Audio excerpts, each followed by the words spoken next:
Thank you very much, Vladimir. Next time in Moscow. আন্তর্জাতিক কোনো অনুষ্ঠানে সচরাচর অনুবাদক ছাড়া কথা বলেন না রুশ প্রেসিডেন্ট ভ্লাদিমির পুতিন।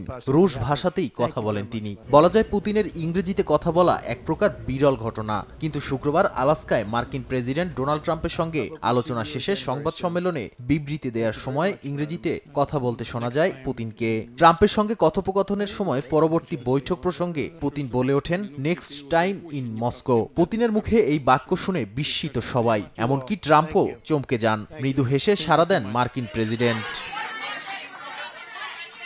এর আগে 2010 সালে একটি চ্যারিটি কনসার্টে ইংরেজিতে গান গেয়ে সবাইকে তাক লাগিয়ে দিয়েছিলেন পুতিন। তার গাওয়া সেই ব্লুবেরি গান এখনও ইউটিউবে ভাইরাল। এরপর 2013 সালে ইউনেস্কোর আন্তর্জাতিক প্রদর্শনী সংস্থার সাধারণ অধিবেশনে সম্পূর্ণ ইংরেজিতে বক্তব্য দেন তিনি। সে সময় জাতিসংঘে রাশিয়ার বিভিন্ন প্রস্তাব পেশ করেন পুতিন।